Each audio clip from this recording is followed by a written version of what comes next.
is she? It's velvety. It is smooth.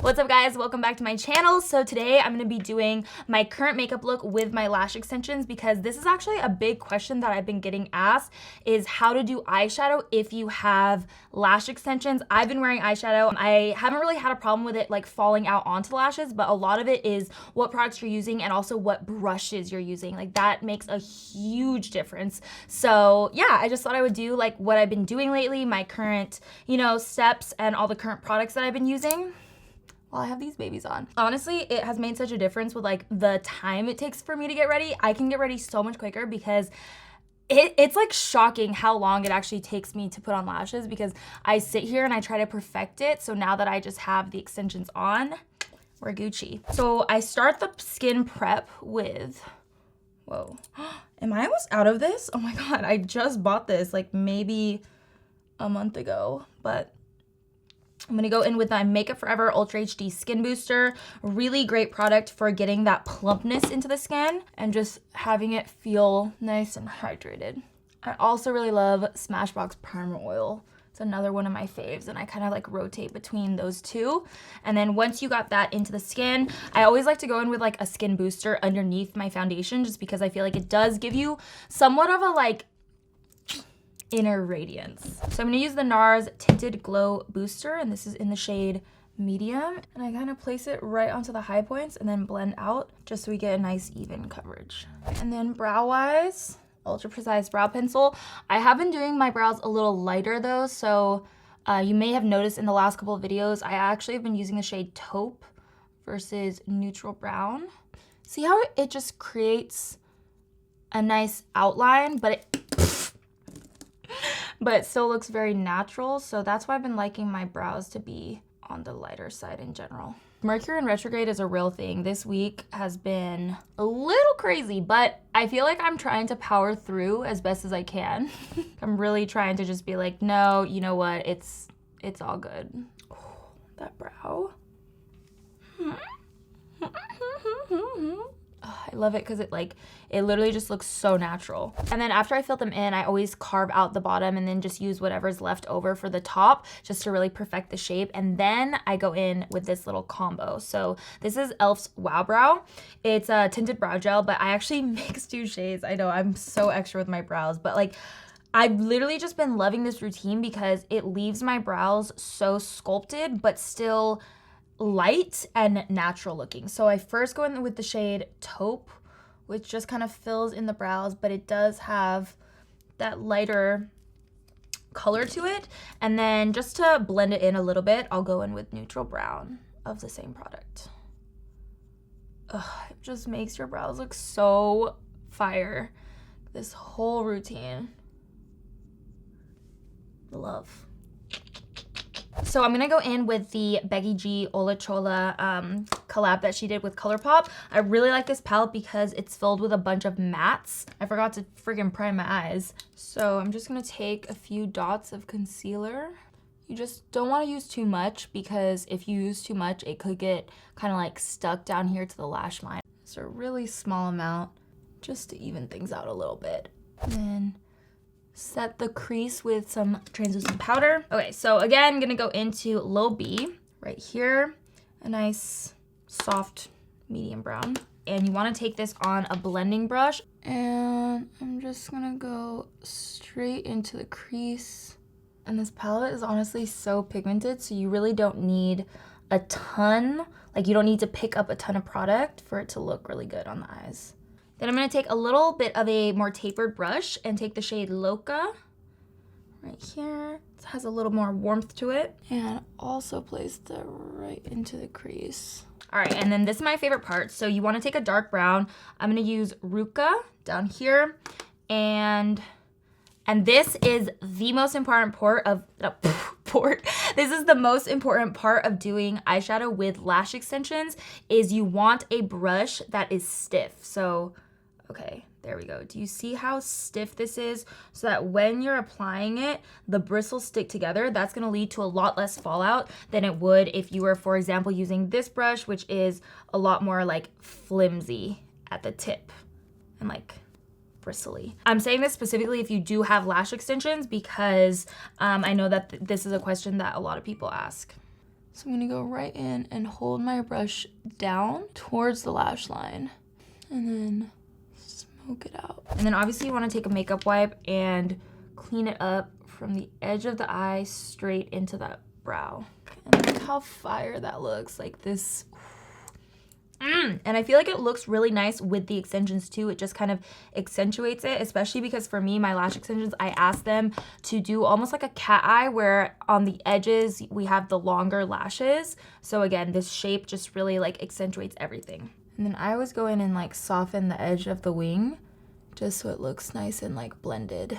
And boom, that is basically the eyes done. Literally, these lash extensions have cut down my getting ready routine, okay? I love it. Oh, by the way, the brush that I was using is actually Dior. It's a Dior number 21, but you know, obviously there's a lot of different brushes similar to this, so you don't have to use this exact one. Just find one that has that like more stiffness to it. And another one that I use pretty often is the Sephora Pro Smudge number 11. So moving on to the face, I have a couple different foundation options that I wanted to tell you guys about. So I really love the Maybelline one, Dream Radiant Liquid, their new one. It's fire. It's such a good dupe for actually Giorgio Armani Luminous Silk. I cannot talk today, but it's a really good dupe. And I love them both, to be honest. I've been using this one a lot lately, so I'm just gonna use this for the tutorial because, you know, obviously this is kind of like my go-to look. But I've also been obsessed with the Makeup Forever Reboot foundation, as you guys know. I mean, I've used it in so many different tutorials and different looks and whatever. Actually, you know what? I'm gonna mix these two because that's what I've been doing a lot and I really like the way it looks. But if you want a drugstore option, Maybelline Dream Radiant Liquid is bomb. So I'm just gonna take this and put a little bit on the back of my hand. For Giorgio Armani, I'm using the shade 6, which is such a great shade for if you have an olive undertone to your skin. And then for Makeup Forever, I'm using Y365. Once I mix it together on my hand, just gonna go ahead and start to apply. Dude, these foundations, especially like this combo, well, both of them on their own are so beautiful, but you know me, I'm a little foundation cocktail concoctionist, so I love mixing these two together and it just looks so good. It literally looks like skin, but better. It's a good match to my shoulder too. My like forearms are always a lot lighter than my shoulder, but I like to match it obviously to this area. And once I have an even layer, I'm gonna take a little bit on my, like whatever's left over my hand, put it on the blender. If you do that, if you put a little bit of foundation on your blender, it helps to not soak up as much product when you put it onto your face because there's already product sitting on the blender. So I just go in and press the foundation layer that we already have on down into the skin. For my concealer, I'm gonna start off with the Makeup Forever Ultra HD Concealer, and this is the shade 32.5. And I'm just gonna focus this right on my dark circles.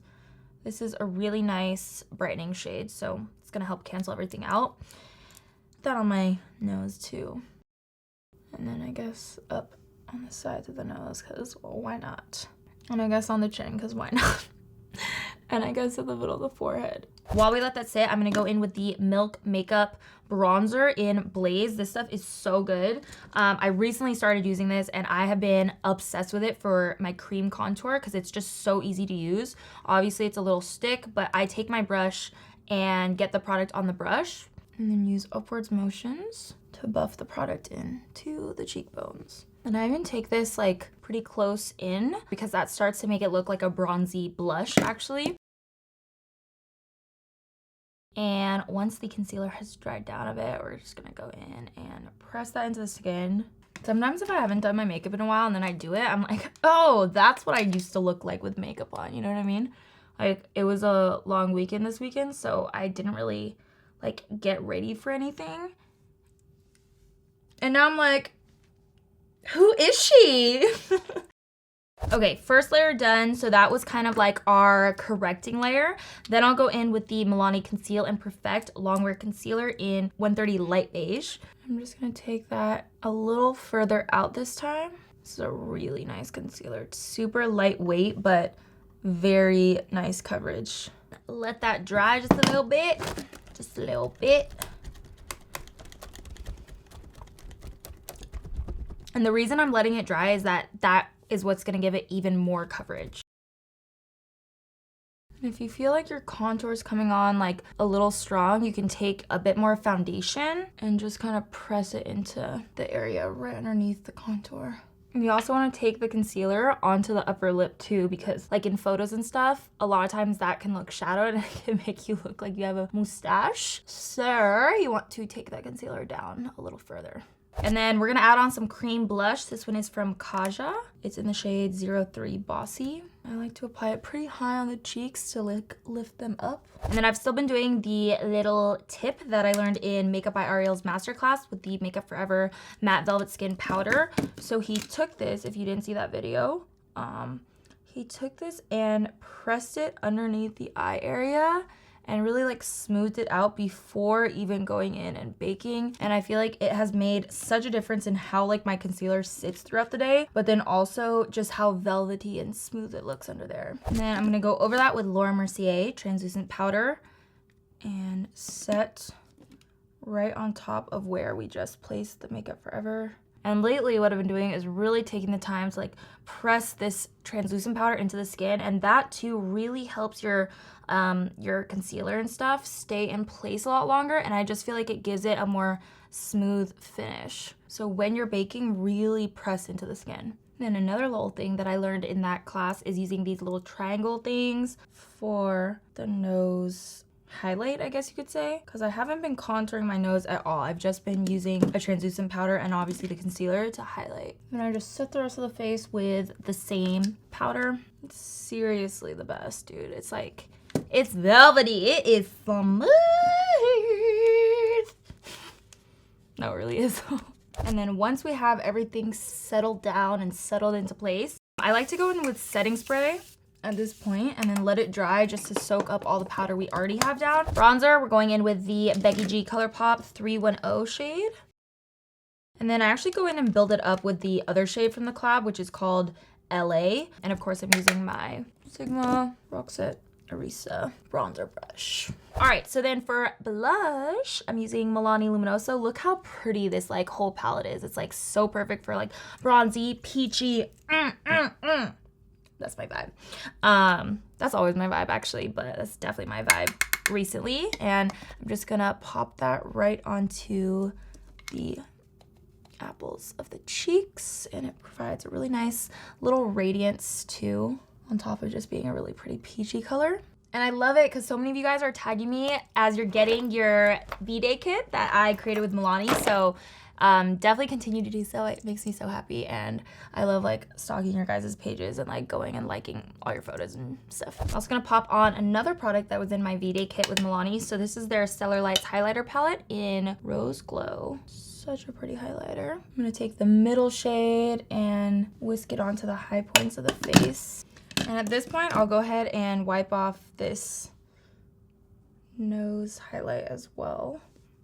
And then pop on a little bit of the highlighter right to the tip and then down the center as well. And then what I've been doing lately that I've been obsessed with is taking 310 from the ColourPop Becky G on an eyeshadow brush and then using this under the eyes to smoke everything out. And I take it pretty low down because it like opens up the eyes and just kind of gives you like that wide-eyed doll look. It looks so good though, like, and it really ties together when you use this as a bronzer as well. All right, pop on some nude liner. And this one, I'm going crazy. I'm actually going crazy. But anyways, nude liner, Makeup Forever Infinite Sand. Just gonna pop that into the waterline.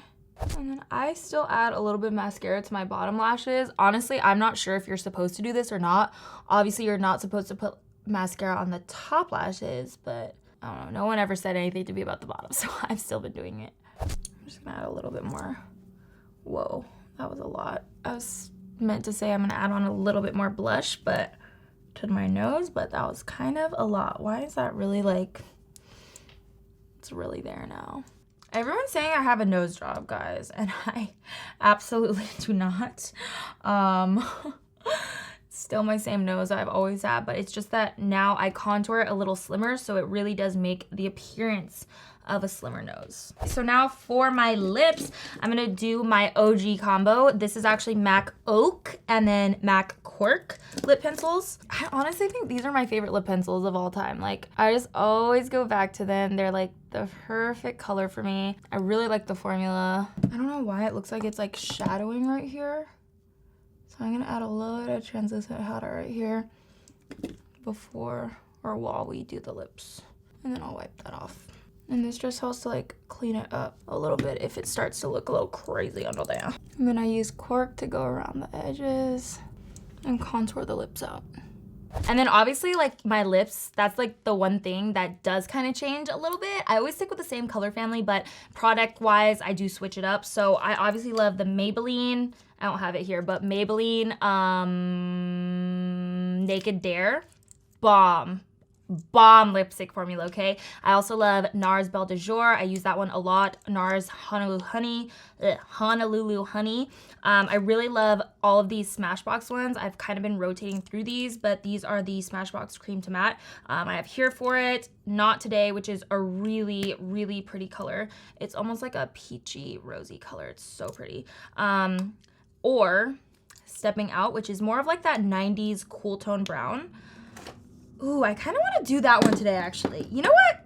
I kind of do. Another one that I really like for like, if you're gonna wear this on more of like your everyday, NARS Orgasm. NARS Orgasm Oil Infused Lip Tint. I realized that I just said Orgasm and not the actual product name, but yeah, it's really comfortable. It gives you that glossy finish, but it's an oil, so it's gonna be super nourishing. So I highly recommend this one if you're looking for something that's like, you know, that sheer glossy finish, but it is gonna give you that moisturization. But since I have this kind of like matte 90s look going on, I really want to use this color from Smashbox. And so like I said, this is Stepping Out. So pretty, and I love this formula. It's cream to matte, so it goes on creamy and then it dries down. You can always go in with a little bit more cork if you want the edges to be more defined. All right, we're just gonna wipe this off. Add on a little bit more setting spray. I'm like out of all my setting sprays right now, which is crazy because normally I have a ton, but I need to go like buy some. And voila, that is it. So that is the finished look. It's such a bomb one. That's neutral. It's pretty easy, but it still gives you that really nice, that's how I'm gonna describe it, but love this look. I hope you guys do too. And if you have lash extensions, I hope that this helps you out.